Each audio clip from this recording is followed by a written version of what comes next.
Hello everyone, मैं दीपक पटौंदिया। पिछले 15 साल से रियल एस्टेट में ट्रेनिंग कोच के तरह काम कर रहा हूँ और ऑफलाइन सर्विसेज प्रोवाइड कर रहा हूँ सेल एंड परचेसेस की। सो अभी हम शुरू करने वाले हैं एक बहुत important topic, parameters of luxury. Actually हो क्या रहा है मार्केट में, हर बिल्डर चाहे वो पहली बार अपने आप को इंट्रोड्यूस कर रहा हो, चाहे वो पिछले 50-60 साल से बैठा हुआ हो, उसने अपने आप को लग्जरी बोलना शुरू कर दिया है। तो ऐसा तो होता नहीं है कि पैरामीटर्स नहीं होते किसी लग्जरी के। पहली बार आके आप अपने आप को लग्जरी बोल रहे हैं तो उसकी डेफिनेशन क्या है, उसको मैं आपको आज समझाने जा रहा हूँ।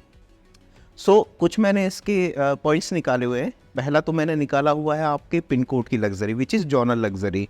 आप जिस जोन में रह रहे हो उस पिन कोड की कितनी पावर है। दूसरा मैंने निकाला हुआ है प्रोजेक्ट सराउंडिंग लग्जरी, कि आप जिस सराउंडिंग में रह रहे हो वहाँ पे क्या इंफ्रा अभी है और इन फ्यूचर कौन सा इंफ्रा आने वाला है। फिर उसके बाद बिल्डर लग्जरी, कि बिल्डर का बैकग्राउंड क्या है, उस पर हम डेप्थ बात करेंगे। फिर उसके बाद में आपके अपार्टमेंट की लग्जरी, जिसको ही आप जानते हैं, उसके भी बहुत कम पॉइंट्स जानते हैं, बट इसको आप थोड़ा बहुत जानते हैं आपके अपार्टमेंट की लग्जरी को। हम अपने पहले पॉइंट को दोबारा पिक करते हैं, विच इज़ जोनल लग्जरी, जो है पिन कोड। पिन कोड की पावर मैं आपको बता देता हूँ। जैसे फॉर एग्जांपल अगर आप एक प्रोजेक्ट चूज़ करेंगे गोदरेज का, जो दिल्ली सीपी में है, उसने अपने कवर पेज पे केवल एक ही डिस्क्रिप्शन दिया है, विच इज़ पिन कोड 110001। यहाँ पे उसकी बात ख़त्म हो जाती है। इसके बाद उसने आगे कुछ बोला ही नहीं। जब कोई ये पिन कोड देखता है तो उसे पता चलता है कि पार्लियामेंट्री हाउस भी उसके पिन कोड के अंदर आता है, उसके पिन कोड के अंदर का इंडिया गेट भी उस पिन कोड के अंदर आता है। तो यहाँ पे फिर डेफिनेशन ख़त्म हो जाती है। एक बार पिन कोड देके उसने अपने प्रोजेक्ट को सोल्ड आउट कर दिया। This is the power of pin code. अगर आपका पिन कोड अच्छा है तो आपकी वहाँ की पुलिस पेट्रोलिंग बहुत अच्छी होगी, आपकी वहाँ की नगर निगम बहुत अच्छी होगी, जिससे आपके इंफ्रा बहुत अच्छे डेवलप होंगे। प्लस वहाँ पे कितना प्रॉपर्टी टैक्स लोग पे कर रहे हैं ये आपको समझ में आता है। अगर प्रॉपर्टी टैक्स ज़्यादा पे कर रहे हैं तो उस एरिया का डेवलपमेंट ज़्यादा होगा। This is the power of pin code. Pin code आपको बहुत ध्यान रखना है अगर आप कोई प्रॉपर्टी लेने जा रहे हैं। अगर आप गुड़गांव में कोई ट्रेड कर रहे हैं तो गुड़गांव में लगभग 163 पिन कोड्स चलते हैं, जिन पिन कोड की अलग अलग पावर्स है। आप इसको इस तरीके से देख सकते हैं। हम दूसरे टॉपिक को पिक करते हैं, प्रोजेक्ट सराउंडिंग लग्जरी। इसका मतलब क्या है, आपके प्रोजेक्ट के सराउंडिंग में क्या क्या है ये भी आप अनकॉन्शियसली नोट करते हैं। आपके प्रोजेक्ट के सराउंडिंग में कितना HNI पीपल रह रहे हैं, हाई इनकम ग्रुप के कितने लोग रह रहे हैं, इंफ्रा कैसा है आसपास का, मतलब रोड की कनेक्टिविटी और मेट्रो की बसेस की कनेक्टिविटी क्या है, और अपकमिंग इंफ्रा क्या है, वो भी आप वहाँ पे नोटिस करते हैं। गवर्नमेंट फोकस कहाँ क्या क्या है, वहाँ पे गवर्नमेंट कितना इन्वेस्टमेंट प्लान कर रही है, सेंट्रल गवर्नमेंट कितना कर रही है और स्टेट गवर्नमेंट कितना कर रही है, सेफ्टी और सिक्योरिटी सराउंडिंग की कैसी है, ये भी आप वहाँ पे देखते हैं। गुड़गांव में 4 ही लोकेशन बाइफिकेट किए गए हैं कंसल्टेंट्स के through, which is gold coast road, gold coast extension road, new Gurgaon and Dwarka expressway. इन चारों में से मैं एक पिक कर लेता हूँ, Dwarka expressway. Dwarka expressway पे विच इज़ नेशनल हाईवे बन चुका है, UVR2 आ रहा है, वहाँ पे अपर द्वारका एक्सप्रेस वे का डेवलपमेंट हो रहा है, गोल्फ कोर्स आ चुके हैं, वहाँ पे क्रिकेट एकेडमी आ रही है और बहुत सारे इंफ्रा और आ रहे हैं। तो आपको अगर एंटरटेनमेंट चाहिए तो देयर इज़ वहाँ पे है, आपको अगर स्पोर्ट्स चाहिए वहाँ पे है, आपको मेडिकल चाहिए वहाँ पे है, और जो नहीं है वो आगे आने वाला है। इस तरीके से आप अपनी प्रोजेक्ट की सराउंडिंग लग्जरी को नोट कर सकते हो, उसे टिक पॉइंट कर सकते हैं। अब मैं स्टार्ट करता हूँ थर्ड अपना पॉइंट। बिल्डर लग्जरी के अगर हमें चेक पॉइंट्स देखने हैं तो उसके कुछ मैंने सेगमेंटेशन किए हुए हैं। सबसे पहले तो आप बिल्डर का बैकग्राउंड देखेंगे, उसने कितने लास्ट प्रोजेक्ट डिलीवर किए हुए हैं, कितने उसके अंडर कंस्ट्रक्शन प्रोजेक्ट है, लास्ट जो प्रोजेक्ट उसने डिलीवर किए हुए उनका क्या फीडबैक रहा है और उसका अभी मेंटेनेंस कैसे हो रहा है। उस तरीके से आप बिल्डर का बैकग्राउंड देख सकते हो। प्लस बिल्डर की बैलेंस शीट भी देखोगे आप कि बिल्डर की करंट बैलेंस शीट कैसे है। फॉर एग्जांपल अगर आप कुछ बिल्डर देखेंगे, जैसे सुपरटेक था, बहुत बड़ा नाम था, यूनिटेक था, बहुत बड़ा नाम था, बट आज की उनकी बैलेंस शीट बहुत अच्छी नहीं है, तो आप उन पे आज के टाइम पे ट्रस्ट थोड़ा कम करना चाहेंगे। बिल्डर की आपको बैलेंस शीट भी देखनी पड़ेगी। अगर उसका दूसरा चेक पॉइंट मैं बोलूँ तो इसके आगे जो नया चेक पॉइंट आप देखते हैं वो देखेंगे आप, बिल्डर का डिज़ाइनर पार्टनर कौन है। हर प्रोजेक्ट के 3 पार्टनर्स होते हैं। सबसे पहला होता है उसका डिज़ाइन किसने किया हुआ है। अगर आप पुराने प्रोजेक्ट्स या पुराने फेमस बिल्डर्स में देखेंगे तो मैप्सको एक ऐसा बिल्डर रहा है जो आज के टाइम पे बहुत फेमस हो गया है, बट अगर उसका पहला प्रोजेक्ट उसका कासा बेला का अगर आप पूछेंगे कि उसका डिज़ाइनर पार्टनर और कंस्ट्रक्शन पार्टनर कौन था, तो वो नहीं बताएंगे और ना ही वो बताना चाहेंगे, क्योंकि वो लोकल उनने डेवलपर के साथ में काम किया था, जिसके चलते उनके फीडबैक्स बहुत अच्छे नहीं रहे। अब उन्हें अपग्रेडेशन कर लिया है प्रोजेक्ट में, अच्छी क्वालिटी देना शुरू कर दी है उन्होंने। प्रोजेक्ट का डिज़ाइनर पार्टनर बहुत इंपॉर्टेंट होता है कि वो डिज़ाइन कितना अच्छा कर रहा है आपके लेआउट को, आपकी बिल्डिंग्स को। सो इसके बाद में अगर आप देखें तो बिल्डर का लैंडस्केप पार्टनर आप चेकलिस्ट में रखेंगे कि उसकी लैंडस्केप किसने की हुई है। उसके बाद में कंस्ट्रक्शन पार्टनर आप चेकलिस्ट में रखेंगे, कंस्ट्रक्शन किस लेजेंड बंदे ने की हुई है, क्योंकि कंस्ट्रक्शन पार्टनर जो होते हैं वो अपना कॉन्ट्रैक्ट साइन करने के पहले ही मैक्सिमम अमाउंट पहले ले लेते हैं कॉन्ट्रैक्ट साइन करने के पहले। तो अगर उसके पास में, बिल्डर के पास में अच्छा कंस्ट्रक्शन पार्टनर लाने की बजट है तो डेफिनेटली आपका प्रोजेक्ट अच्छी टेक्नोलॉजी के थ्रू और अच्छा डिलीवर होगा, जिससे आपको कंस्ट्रक्शन में बाद में प्रॉब्लम नहीं होगी।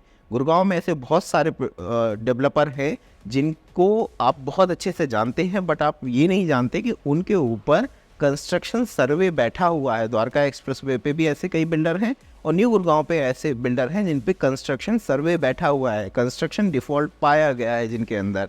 सो वो आपको चेकलिस्ट रखनी है कि आपके प्रोजेक्ट में कोई ऐसा प्रोजेक्ट आप चूज़ नहीं कर लें कि जिसमें आपको कंस्ट्रक्शन की प्रॉब्लम इन फ्यूचर आ जाए। सो आपको ये भी चेक करना है। सो अब हम सबसे बड़ा टॉपिक लेते हैं जो आपको कुछ समझ में आता है, कुछ में और उसमें आपके चेक पॉइंट्स में ऐड कर देता हूँ। सो आपके अपार्टमेंट लग्जरी में आप क्या देखते हैं, या आप अपने घर के अंदर जब एंटर करते हैं तो आप आपके घर के अंदर एंटर करके क्या फील करते हैं। सो ये सबसे बड़ा चेक पॉइंट होता है जो आपको चेक करना है। सो जैसे ही आप अपनी सोसाइटी के अंदर अपनी गाड़ी एंटर करते हैं, वहाँ से आपकी अपार्टमेंट लग्जरी शुरू हो जाती है। तो आप जैसे गाड़ी अंदर करके अपना कार पार्क करते हैं, पार्क करने के बाद में क्या आपको अपनी कार पार्किंग के पास में चार्जिंग पॉइंट मिल रहा है क्या? क्योंकि आगे का टाइम जो है वो है आपका इलेक्ट्रिक व्हीकल्स का, तो कार चार्जिंग पॉइंट वहाँ पे ज़रूरी है। कार बाहर निकालते समय जब आप सुबह आप ऑफिस के लिए जाते हैं तो क्या ऑटोमेटिक कार वॉशिंग पॉइंट है वहाँ पे? क्योंकि आप घर से बाहर निकलेंगे तो आपको अपनी कार जो है वो क्लीन चाहिए। So car automatic car washing point वहाँ पे होना चाहिए। और अब आप अपने घर के ऊपर जब पहुँच जाते हैं तो उधर पे आपको जो डिलाइटनेस चाहिए वो क्या रिजॉर्ट लिविंग एक्सपीरियंस के साथ में आ रही है क्या, या नहीं आ रही है। मतलब आपकी जितनी भी सर्विसेज है वो आपको ऑन कॉल मिल रही हैं कि नहीं। अगर वो मिल रही हैं तो वो आपकी रिजॉर्ट लिविंग एक्सपीरियंस में टिक मार्क हो जाएगा। तो रिजॉर्ट लिविंग एक्सपीरियंस मस्ट है किसी घर के लिए। इसके बाद में आप जब घर के सराउंडिंग में अपनी नज़र मारते हैं तो आपका जो स्विमिंग पूल आपको सबसे पहले दिखता है। तो स्विमिंग पूल क्या की कैटेगरी, क्या इन्फिनिटी है या फिर वो that Olympic size swimming pool के बराबर है, which is kind of category. इसके बाद में आप इन दो पूल के अलावा आप एक और पूल डिमांड करते हैं which is temperature control swimming pool. तो अगर ये सारी चीज़ें वहाँ पे हैं तो ये आपका स्विमिंग पूल की बेस्ट कैटेगरीज में टिक मार्क हो जाएगा। इसके बाद में आपका क्लब एरिया आता है। सो क्लब एरिया में आपको क्या इंडोर सारे गेम मिल रहे हैं कि नहीं। जैसे आपको स्क्वैश कोर्ट मिल रहा है, टेनिस मिल रहा है, आपको दैट बैडमिंटन मिल रहा है, ये आपके इंडोर गेम्स हो गए आपके। इसके बाद में आपके टेबल टेनिस पूल्स और आपके सिटिंग एरिया लाउंज। इसके अलावा आपको ये तो सब जगह मिलते हैं। क्लब एरिया आपके अंदर है कि नहीं, विच इज़ क्लब के अंदर अगर आपका दैट लिकर सर्विंग एरिया है कि नहीं, that is a check point.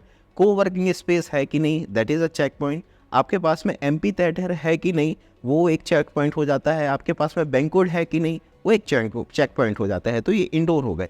इसके बाद आउटडोर गेम आपके पास सारे हैं कि नहीं। सो आपके पास में लॉन्ग टेनिस है कि नहीं वहाँ पे, आपके पास में दैट बास्केटबॉल कोर्ट है कि नहीं, क्रिकेट पिच है कि नहीं, ये सारे आपके आउटडोर चेक पॉइंट्स हो जाते हैं।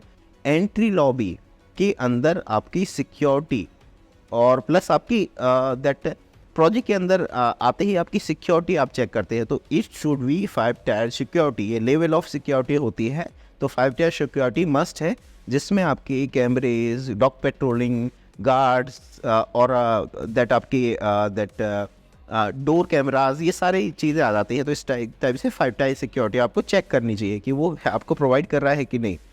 और आपका अपार्टमेंट जो है वो छोटी छोटी बालकनी से सराउंडेड है तो वो कभी लग्जरी में नहीं आ सकता। आपके अपार्टमेंट में एक रैप अराउंड बालकनी होनी चाहिए कि आपके अपार्टमेंट के हर कोने में अच्छी और प्रॉपर सनलाइट आ पाए। सो ये एक बड़ा चेक पॉइंट हो जाता है। सीलिंग हाइट आपको चेक करना चाहिए। सीलिंग हाइट बहुत बड़ा इम्पैक्ट करता है किसी लग्जरी को डिफाइन करने में। अगर आपकी ceiling height 12 feet, 12.5 feet, even 11.5 feet है, ठीक है ना, तो आप इसे अकॉर्डिंग टू सीलिंग हाइट इसे लग्जरी की कैटेगरी में रख सकते हैं। कोई भी 10 साढ़े 10 फीट की हाइट वाला अपार्टमेंट आपको लग्जरी कहना गलत होगा, क्योंकि सीलिंग हाइट अगर आपकी ज़्यादा रहेगी तो आप उसमें डेकोरेटिव आइटम अच्छे से हैंग कर पाएंगे, जैसे झूमर हो गया एंड ऑल दैट। सो ये आप एक लग्जरी में रख लें, क्योंकि सीलिंग हाइट बहुत मस्त है अगर किसी अपार्टमेंट में आपको वो करना है, दैट लग्जरी चेक करना है तो। इसके अलावा एक लास्ट चेक पॉइंट है होम कस्टमाइजेशन का। आपका घर जब बन रहा है तभी आप बिल्डर को बता दीजिए कि मुझे अपने घर में ये कस्टमाइजेशन चाहिए। अगर वो उसको यस बोल रहा है, जो कि गुड़गांव में बहुत सारे बिल्डर हैं जो आपको ये फैसिलिटीज़ दे रहे हैं, तो वो आपकी लग्जरी में आएगा, नहीं तो आपको फिर से उसमें तोड़ फोड़ करके खर्चा लगाना पड़ जाएगा। सो ये एक पॉइंट है जो आपको चेकलिस्ट में और रखना है। अब मैं आता हूँ आपके प्रॉफिटेबल टॉक पे। गुड़गांव में गोल्फ कोर्स एक्सटेंशन रोड पे 2 project, golf course extension road पे 2 प्रोजेक्ट, एसपीआर पे 1 प्रोजेक्ट, न्यू गुड़गांव में 1 प्रोजेक्ट और द्वारका एक्सप्रेस पे 3 प्रोजेक्ट जो है वो लग्जरी अपने आप को बोल रहे हैं। अब मैं आपको बताऊंगा जब आप मुझे कॉल करेंगे, मेरा नंबर स्क्रीन पे दिख रहा है और डिस्क्रिप्शन में भी आपको दे दूंगा। इन सारे प्रोजेक्ट्स में एक्चुअल लग्जरी कौन प्रोवाइड कर रहा है, आप किस पे इन्वेस्टमेंट कर सकते हैं। सो अगर आपको इसके बारे में कोई भी इन्फॉर्मेशन चाहिए तो आप मुझे कॉल कर सकते हैं। Thank you.